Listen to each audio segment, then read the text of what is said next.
Today we'll be discussing Chapter 1 of your textbook, Discovering Yourself. And in it, the first concept it introduces is the concept of the first step, which states that truth is a key to mastery. Basically, the first step technique is about telling the truth about who you are and what you want. It's about what kind of student you are and what kind of student you want to become. And it states that success starts with telling the truth about what is working and what is not working in your life right now. It also states that telling the truth is a down-to-earth principle used whenever you want to change your behavior. And it asks you to tell the truth in the same way you would tell a doctor the truth, a lawyer the truth, or the clergy the truth. The fact that you are extremely honest to these three examples is because if you're seeing a doctor, you're going to be completely honest with them, because if you have anything, you're going to want to know what you need to do to take care of it. I mean, if you go to a lawyer, he's going to need to know the truth to help you get out of whatever situation that you may be in. So these are just examples of how truthful you need to be during this process. So within the first step is the discovery wheel. And rather than going through this slide, I want to go directly to your textbook so we can discuss the discovery wheel. So the discovery wheel gives you an in-depth opportunity to practice the master-student process, which is the ongoing cycle of discovery, intention, and action. Like many other students, you might find that the discovery wheel to be the most valuable exercise in this book. So this is not a test, there are no trick questions, and the answers will have meaning only for you. So here are two suggestions to make this exercise more effective. First, think of it as the beginning of an opportunity to change. And second, lighten up a little. Laughter can make self-evaluations a lot more effective. So here's how the discovery wheel works. By the end of this exercise, you will have filled in a circle similar to the example. The discovery wheel circle is a picture of how you see yourself as a student. The closer the shading comes to the outer edge of the circle, the higher the evaluation of a specific skill. So for example, in figure 1.1, the student has rated her reading skills low and her note-taking skills low. So when we go to the example, we compare the notes, which is here, and the reading. So notes mean the higher the points, the higher the skill level. The lower the points, the lower the skill level. Okay? So the terms high and low are not meant to reflect judgment.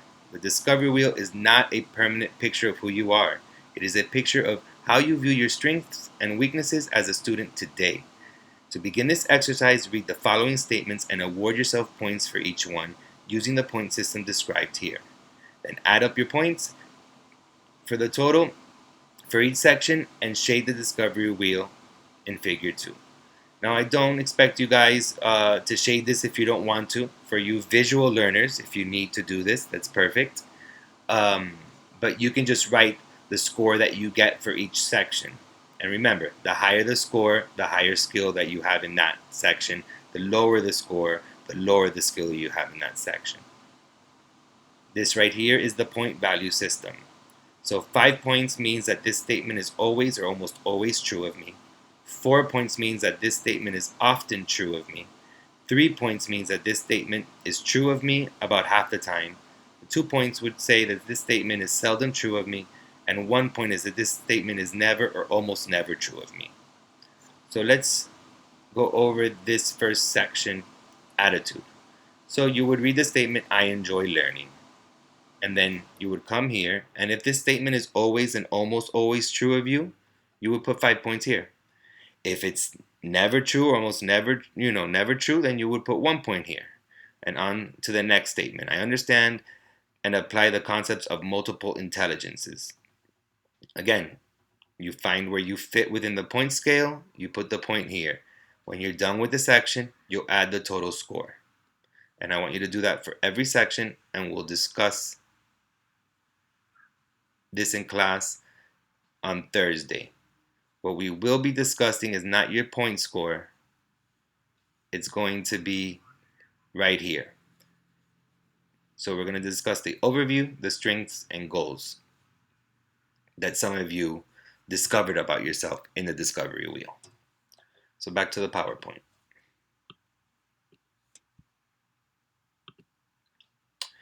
So learning styles, discovering how you learn. So people have different ways of creating meaning from their experience and changing their behavior. Learning style is a unique way that we blend thinking, feeling, watching, and doing. And according to psychologist David Kolb, two things happen when we learn. We perceive, which is notice events and take in new experiences, and we process, which is deal with experiences in a way that helps us make sense of it. So instead of going through these few slides, let's just go directly to the textbook because it's a little bit more clearer there. So whenever you want to go within your textbook, you can go back to the table of contents and you can find the topic here. So we learn by perceiving and processing. So when we learn well, says psychologist David Kolb, two things happen. First, we perceive, that is, we notice events and take in new experience. Second, we process and we deal with experiences in a way that helps us make sense of them. So some people especially prefer to perceive things through feeling, also called concrete experience. They look to absorb information through the five senses. They learn by getting directly involved in new experiences. When solving problems, they rely on intuition as much as intellect. These people typically function well in unstructured classes that allow them to take initiative. Other people like to perceive by thinking, also called abstract conceptualization. They take in information best when they think about it as a subject separate from themselves. They analyze, intellectualize, and create theories. Often these people take a scientific approach to problem solving and excel in traditional classrooms. Some people prefer to process by watching, also called reflective observation. They prefer to stand back, watch what's going on, and think about it. They consider several points of view as they attempt to make sense of things and generate many ideas about how something happens. They value patience, good judgment, and a thorough approach to learning. And finally, other people like to process by doing, also called active experimentation. They prefer to jump in and start doing things immediately. These people do not mind taking risks as they attempt to make sense of things. This helps them learn. They are also oriented and look for practical ways to apply what they have learned. So perceiving and process an example. So suppose you get a new cell phone. It has all these new features that any phone that you've never used before. You have many options for learning how to use it. So, for example, you can just get your hands on the phone right away and press some buttons and see whether you can dial the phone number, send text message, access the apps, play with the phone with your hands and just try to figure it out. Or you can read the instructions, the instruction manual, and view help screens on the phone before you can try to make any calls. You could also recall experiences you've had with the phone in the past and what you've learned by watching other people use their cell phone. And finally, you can ask a friend who owns the same type of phone to coach you as you experiment with making calls and sending messages. So all these actions illustrate the different approaches to learning. Getting your hands on it and playing with your phone is feeling, which is the concrete experience. Reading the manual and different help screens would be through thinking, which is an abstract conceptualization. Recalling what you've experienced in the past, an example of learning through watching or reflective observation. And asking a friend for help and somewhat coaching you on hands-on activity is active experimentation. So in summary, your learning style is in a unique way that you blend thinking, feeling, watching, and doing. You tend to use this approach in learning anything. Reading the next few articles, so yeah. So that's basically what it's meant when we say that we perceive and process information. So next, there are four modes of learning. These four modes learn are feeling, watching, thinking, and doing, like we just spoke. Let me see here if I want to. Nope.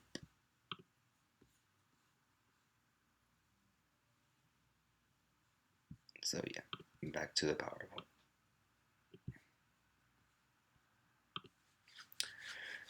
So becoming a flexible learner. So benefits from becoming a flexible learner. You can excel in different courses. You can expand your options in choosing a career. You can work with people who learn differently from you, and you can be able to learn from instructors no matter how they teach. So being smart. Being smart, does being smart mean having an IQ and being successful? Well, according to the psychologists, IQ do not always foretell academic or future success. Howard Gardner of Harvard University believes that no single measure of intelligence can tell how smart we are. And according to Gardner, intelligence is the ability to solve problems or to create products that are valued within one or more cultural settings. So, multiple intelligence. Since we're on that subject, really quick, written assignment 1 has to do with multiple intelligence. So make sure that you read up on multiple intelligence in your textbook as well before doing this assignment. So back to multiple intelligence. So there's verbal linguistic, which is the communicator. There's mathematical logical, which is the organizer. There's visual spatial, which is the artist. And there's music rhythmic, and which is the sound lover. So the communicator enjoys writing, letters, stories, papers, takes excellent notes from textbooks and lectures, highlights and underlines, and probably would do good in different careers such as English teacher, editor, journalist, lawyer, librarian, television announcer. As far as the organizer, this person wants to know the how and why things work. They look for patterns. They convert text into charts, tables, and graphs. And careers that typical the organizer would have is an accountant, auditor, a computer programmer, an economist, a math or science teacher.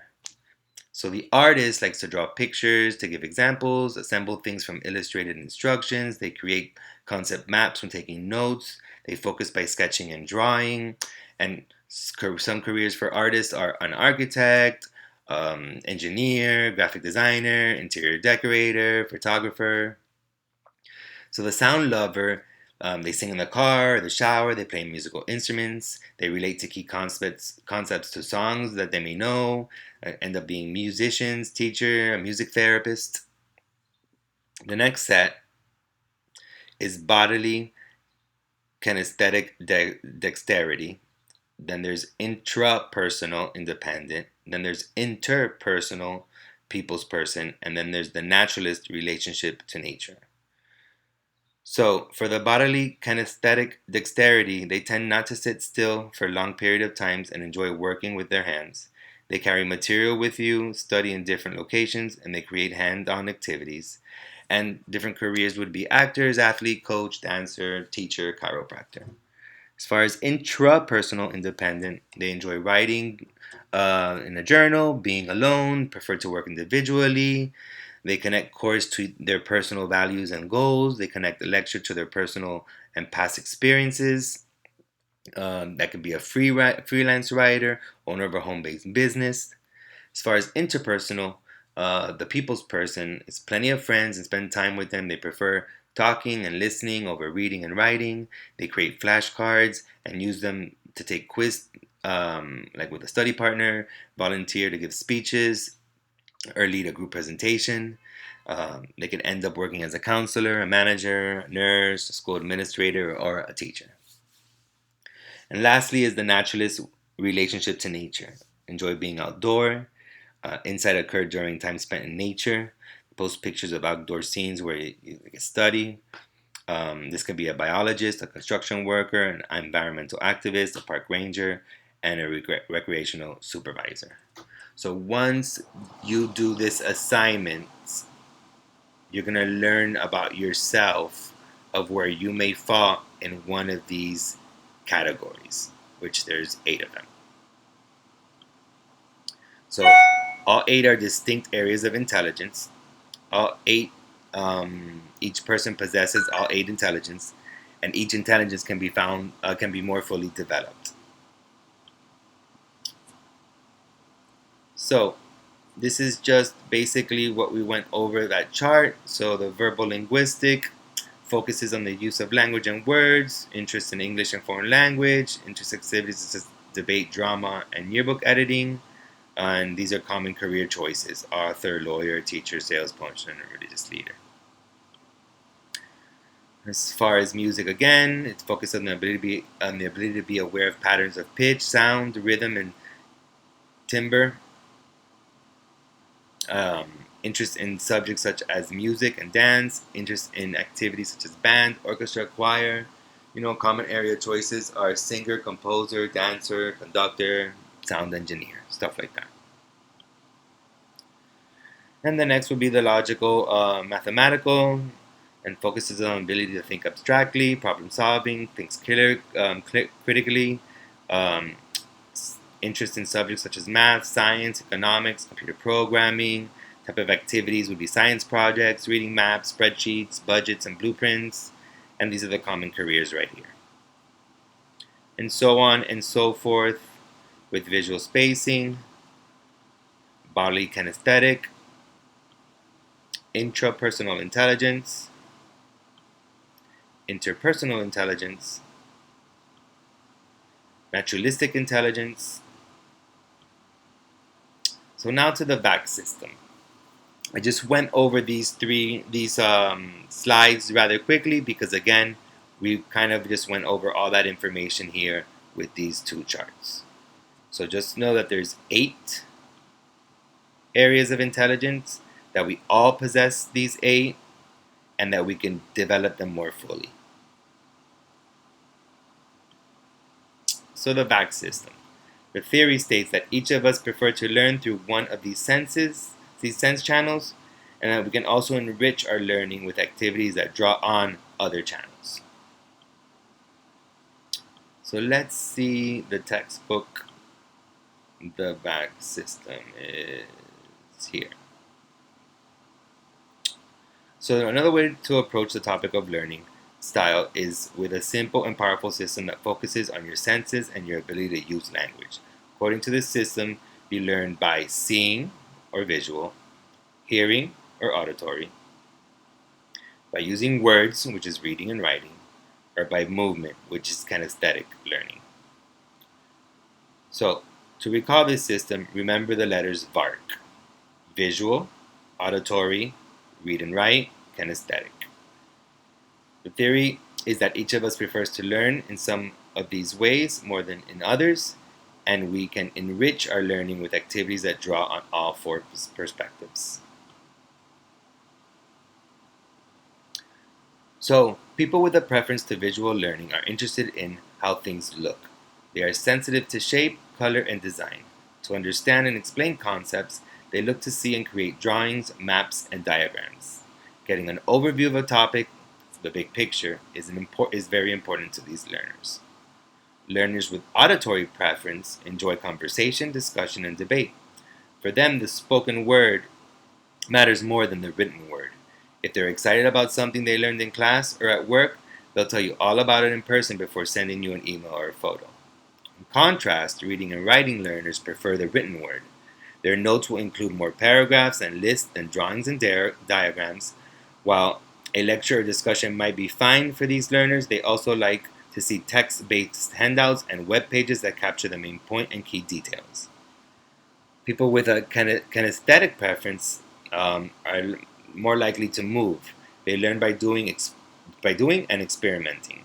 When faced with a new idea, they ask, how does this work? How can I use this? They're interested in examples, case studies, and exercises that allow them to test the concepts in action. So here's a way to discover your preferences. So to reflect on your own VARC preferences, answer the following questions. Each question has 4 possible answers. Circle the answers that best describe how you would respond in the stated situation. This is not a formal inventory, just a way to prompt some self-discovery. So this you can do on your own by answering all of these questions. And then after answering, you take a few minutes to reflect on the meaning of your responses. All of these answers, numbered 1, are examples of a visual learner. The 2s refer to auditory learner. The 3s refer to read and write learning. And the 4th illustrate kinesthetic learning. Finding a consistent pattern in your answers indicate that you prefer learning through one of these channels more than others, or you just may find out that your preferences are fairly balanced. So when you approach your class with the VARC system in mind, you can turn even the driest subjects into rich, multisensory experiences. Experiment with the following techniques and then create more of your own. Use them to build on your current preferences and develop another set of options for learning. So, this assignment is basically for your own self to discover where you fall within the VARC system. And like I said, like it says, it may indicate that you prefer learning through one, or you may just find out that your preferences are fairly balanced. Here. And the next set of pages here in your textbook shows you different ways to enhance the different VARC through the VARC system. So you can enhance visual learning by doing these things. You can enhance auditory learning by doing the list of these things. So make sure that you go through this when you read your textbook, because you want to find out the different ways that you need to improve so you can be a successful student. So back to the PowerPoint. Well, that's it for the PowerPoint. So then let's go to Blackboard so we can discuss the assignments. So this is week 2. These are the learning objectives. These are the list of assignments. So first you got to read the chapter. Under the chapter, I will be posting this pre-recorded video and the quiz along with it. You're going to see that right under the chapter reading and on top of the written assignment 1. You don't see it now because we're currently doing the video. So written assignment 1, like I stated earlier, is the multiple intelligence online test. The instructions are to take the test as instructed below and submit a screenshot of your results through the Turnitin link below. This is the link right here, week 2, written assignment 1. So go to this link. You would copy this right here.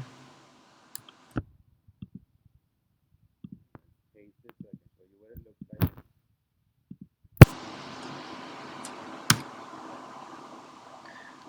And here it is, Personality Max. This is where you would start. As you can see, here are all the different concepts that we were just talking about. So you would start the test.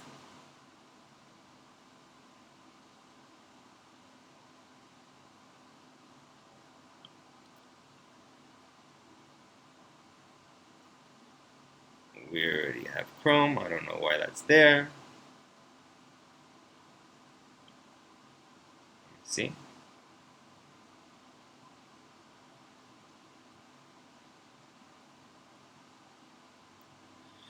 So obviously I need to update my settings for my Chrome. This would be, if you need to do the same, you would do that. Update wherever it is that you need to update.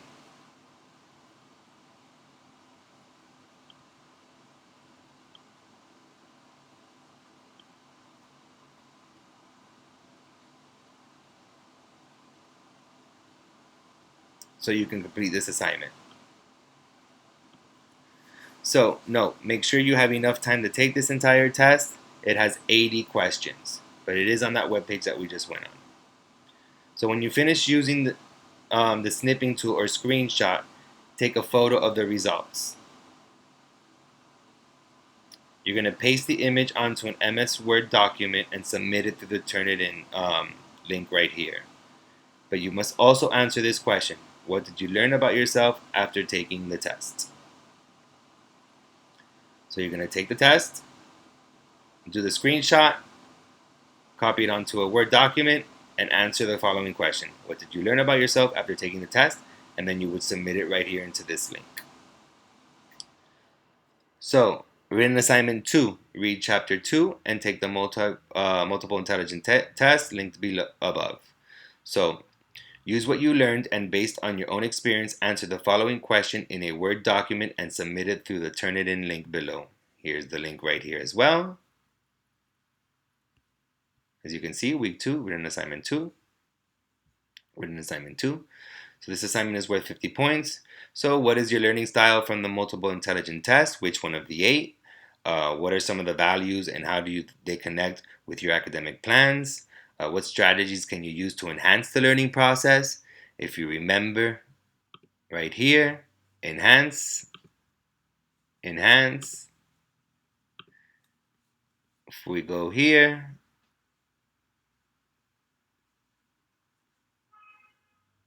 it's right here, the VARC system. It's under the VARC system. Right here, enhanced visual learning, auditory, reading and writing. These are all different ways that you can enhance. So make sure that you use the textbook as well to get your information.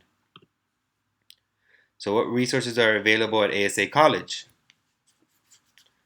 Well, if you remember from week 1, you guys went through the different handbooks, and that's where you would find that information, which is right here, going through the website, the catalog, and the handbook. What are some strategies for studying different disciplines?